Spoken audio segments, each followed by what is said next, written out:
To cut flights temporarily out of Newark Airport to help reduce ongoing delays. Passengers flying through Newark have been dealing with delays for as much as 4 hours on a near daily basis for more than 2 weeks now. There have been at least 3 full ground stops due to equipment failure, including incidents where air traffic controllers completely lost radar. Staffing shortages have also caused issues. Transportation Secretary Sean Duffy says the DOT is working to ease the chaos and keep travelers safe.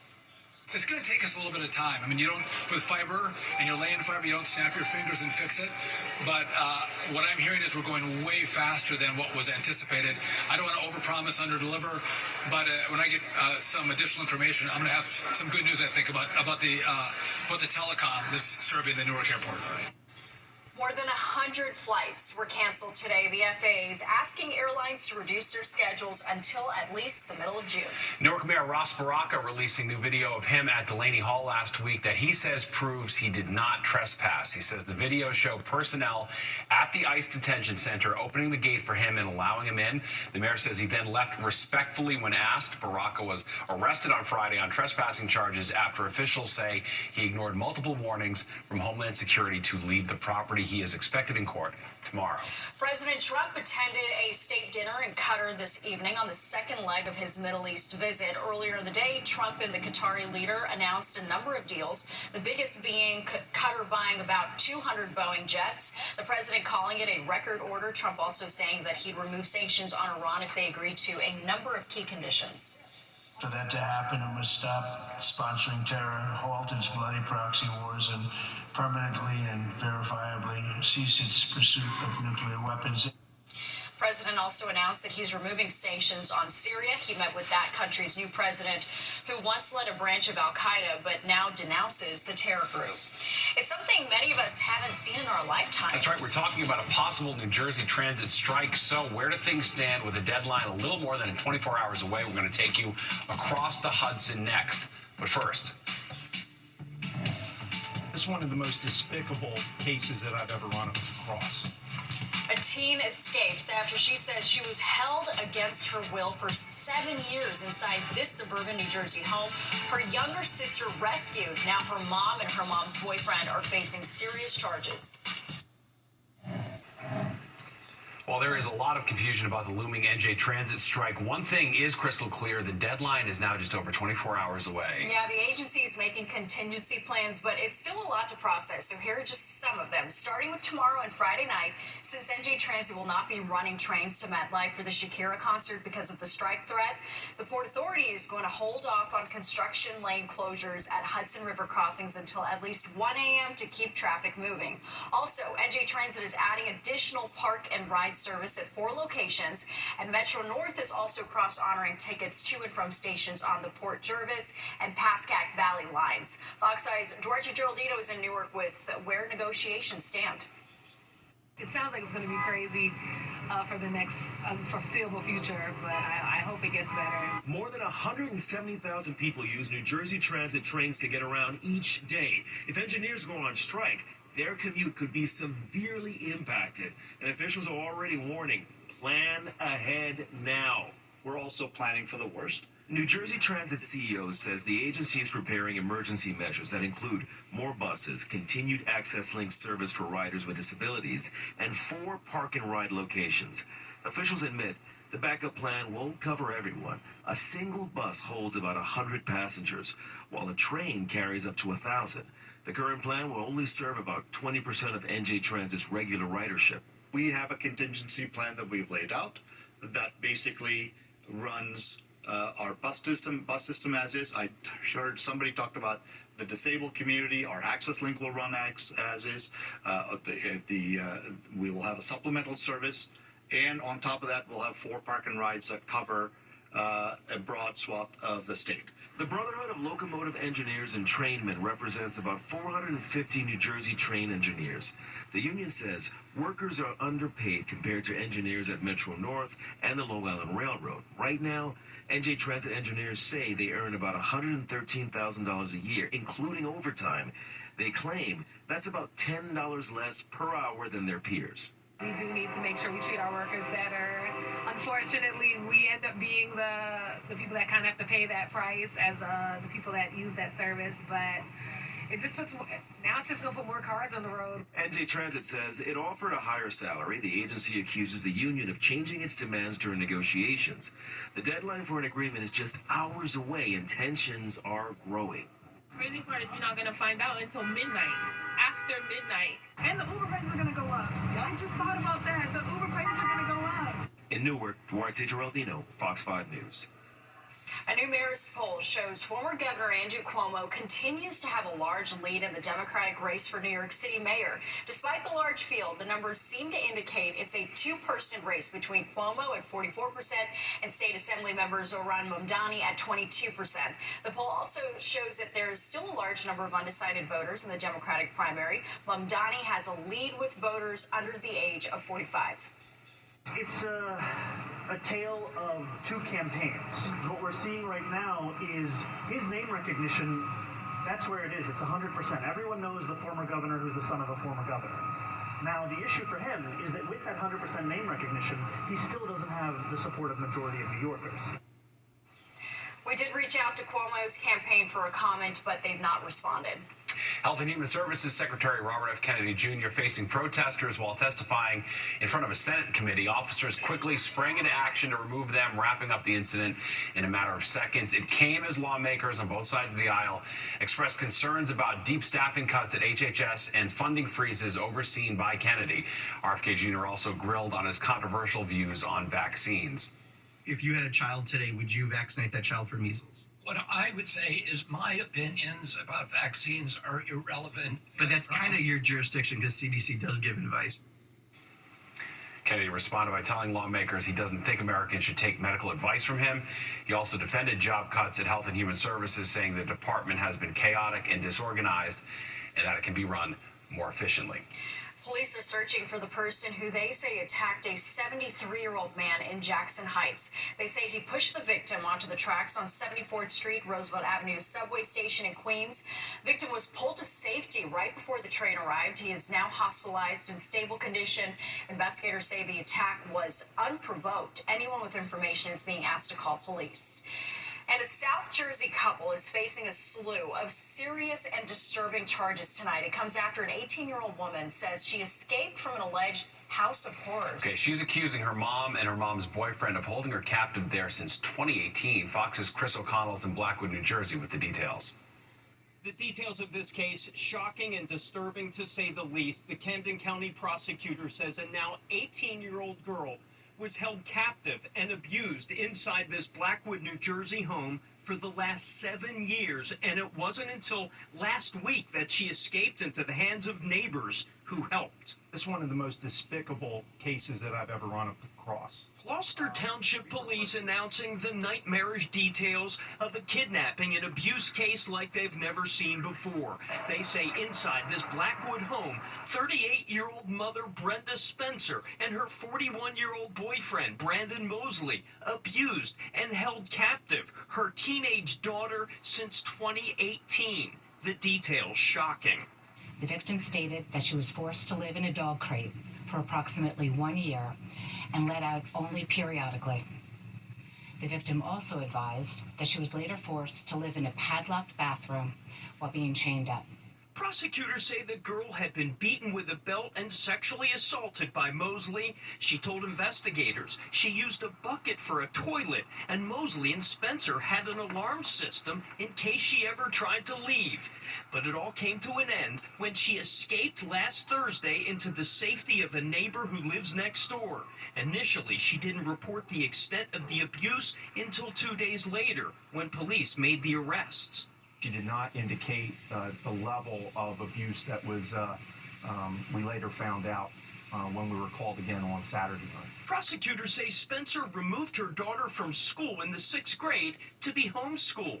The house is surrounded with security cameras and warnings about dogs. Neighbors on Ridge Avenue say they saw the parents often, but rarely the teenage girl. For a while, I thought the girl lived over there at that house because I rarely saw her, right? So, since I never saw her, It was like, that was the only indication. Mosley worked as a SEPTA regional rail engineer and was recently honored for his efforts helping passengers aboard a burning train. Tonight, he and Spencer are charged with kidnapping, assault, neglect, and other charges. Detectives say the couple was also living in squalor with another 13-year-old daughter. Both girls are said to be safe tonight. You see criminals all over the country doing horrific, horrible acts, whether it's physical or sexual abuse. When it comes at the hands of a parent to a child, there's nothing worse. Now, both Mosley and Spencer remain in the Camden County Jail tonight with no bail. And again, it bears repeating, according to prosecutors, that 18-year-old and 13-year-old girl are both safe tonight. In Blackwood, New Jersey, Chris O'Connell, Fox 5 News. Wild. Yeah, wow. All right, well, his father and grandfather lost their lives as members of the FDNY on 9/11. Now he's following in their brave footsteps. Get ready to meet one of the fire department's newest recruits. That's an amazing story, yeah, and it's known as broken heart syndrome. Now, new research is shining a light on how it strikes men and women differently.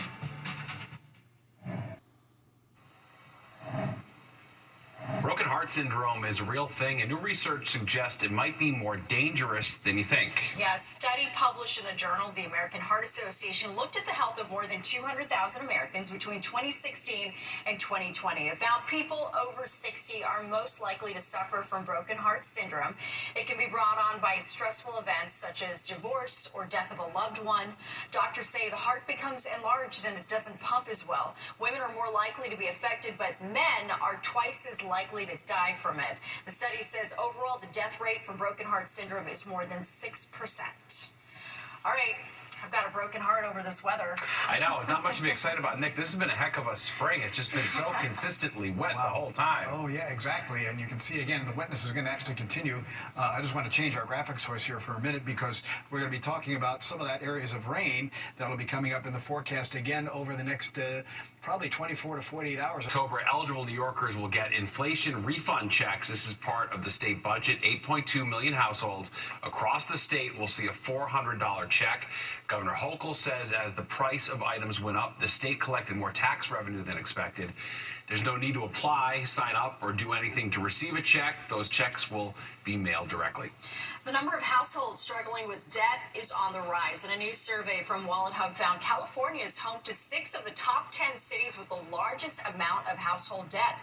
The top 3 cities with the most debt in 2025 are Santa Clarita, California, Fremont, California, Chesapeake, Virginia. New York City comes in at number 47. Meanwhile, the top 3 cities with the least household debt are Detroit, Cleveland, and Newark. Well, their school may be slated to close, but their prom has been saved. That's right. It's all thanks to some seniors at All Hallows High in the Bronx who raised enough money so the classmates could enjoy this rite of passage. Fox 5's Meredith Gorman picks up the story. Imagine it's the last senior prom ever being held at your high school, and it's on the verge of being canceled because most of the graduating class can't afford to buy a ticket. That's what almost happened at All Hallows High School in the Bronx. So the tickets were over $200 for each student, and it was pretty hard for all of us to get that money, and on top of that, worry about the cost of suits and dresses. So it was not going to happen. People were not signing up for it. People weren't paying for it. And it was eventually going to just be canned. The school sent out an email a couple of weeks ago saying that if they couldn't find 10 more students to sign up for prom, it wasn't happening. But the thought of having no prom was heartbreaking for a school that's already been through so much. The private Catholic school is closing after 110 years at the end of the school year due to rising tuition and decreasing enrollment. This prom means that we're all a family. A family cannot be left behind without a memory. Not only is this school going to live for many years with an heart and spirit in mind, I believe that we're all going to succeed in life and we're going to have a memory to look back on. So Ethan, Kayla, and some other students stepped in to help. Ethan set up a GoFundMe page with the help of his mom, and in the past couple of weeks, they've raised a few $1,000s, enough to save their prom by lowering the overall ticket price. But they're still a ways away from their goal of having every student be able to attend without the financial burden. it would be an absolute blessing for us. The only thing I want in the world is for us to be able to join in as a family, because that's exactly what we call ourselves. We are a family. Now, the prom is going to be held in about a week from now on May 21st at this venue right behind me. And Ethan tells me that the more money that they raise, the more students will hopefully be able to go. Reporting from the Bronx, I'm Meredith Gorman, Fox 5 News. Nice. Close Good to see one. that come through. All right, well, a special day for a family of heroes as the third generation joins the ranks of the New York Fire Department. I'm going to follow their legacy as far as giving my best foot forward and being the best fireman I possibly can. Get ready to meet one of the newest members of this year's graduating class. Plus, Broadway Bonanza, the box office receipts have been counted, and let's just say it has been a banner year.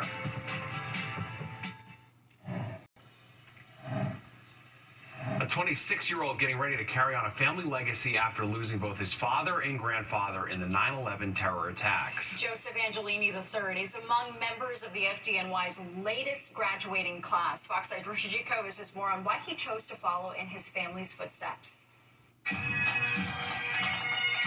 For the families of these 326 probationary firefighters, the next generation of New York's bravest, this day meant everything. But for the family of Joseph Angelini III, this was a day that meant the world. Overwhelmingness. It's bittersweet. I'm very proud of my son. Mom Donna Angelini lost her husband, Joseph's father, on 9/11. Joseph Angelini Jr. was working in Ladder Company 4 on that Tuesday morning when he was sent downtown. His father, Joseph Sr., was the oldest serving firefighter in the department. And despite being on light duty that day, hearing that his son was there, he knew he had to go down. Without hesitation, both father and son lost their lives. Joseph III was 3 years old back then. Now, nearly a quarter century later, this new grad is about to follow 2 generations of family service. Our heroes, his heroes. I'm going to follow their legacy as far as giving my best foot forward and being the best fireman I possibly can. Standing with his fellow firefighters Wednesday at Brooklyn's Christian Cultural Center, Joseph gave a salute as his name was called. Probationary firefighter Joseph Angelini III. And then walked across the stage to take his first photo in uniform, all the while thinking about the men who came before him and wondering just how proud they'd be. I felt a lot closer to them. I heard stories that I never thought I'd hear. Just meeting certain people and being able to, learn more about them just made me feel so much closer and able to actually understand who they were as a person and a fireman. They'd be very proud of him. Very proud. Firefighter Angelini hasn't decided if he'll choose to be a rescue firefighter or an officer, but he knows he'll be assigned to a firehouse in Queens, carving his own path, while at the same time honoring the legacy of the brave men who came before him. Definitely some huge shoes to fill. Richard Giacobas, Fox 5 News. That's so powerful. Yeah, such an amazing legacy of service. Wow. Well, standards of beauty, especially when it comes to women, are forever changing. All right, so who sets those standards and what's the effect it's having on women? Lisa Evers is going to take a deep dive. Plus,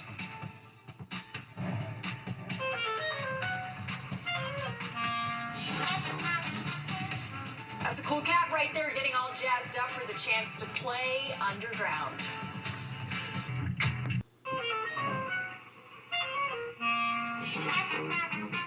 Bringing some smooth sounds underground, the MTA holding its Music Under New York auditions. This marks the 35th year of the popular program. that's right, it gives musicians the chance to entertain commuters while giving themselves a new platform to show off their talents. Fox 5's Meredith Gorman has more in today's performances. Over 50 musicians came out to the final round of auditions to be a part of the MTA's Music Under New York program. Those chosen will perform at different transit stations around the city all year. I sing salsa. I brought my percussionist with me. We went over a track, and I released a brand new song today called Juan Pablo about somebody that was from New York is no longer here with us. We basically just chose our 2 favorite songs, Evan's favorite song specifically, things that people love and recognize, and things that we love to play also. Something, that's high energy and just people can have a good time with. About 24 judges sat and listened to the 58 talented performers across all musical genres, each taking the stage one by one at Grand Central on Wednesday. Today, the judges are looking for three things: quality, variety, and appropriateness for the transit environment. Excitement was high. I'm actually shy and I'm always nervous when I have to perform, so I just know how to mask it and just put on this alter ego. If you get selected to join by the judges, you're grandfathered into the program forever. Now, the auditioning performers should find out if they made it within the next couple of days, but with so many talented musicians, it's gotta be tough for the judges to choose. Reporting from Grand Central, I'm Meredith Gorman, Fox 5 News. Yeah, those performers are vetted pretty hard down there. Interesting. A lot of competition. All right, well, there's more of the 10 o'clock news straight ahead. We'll be right back.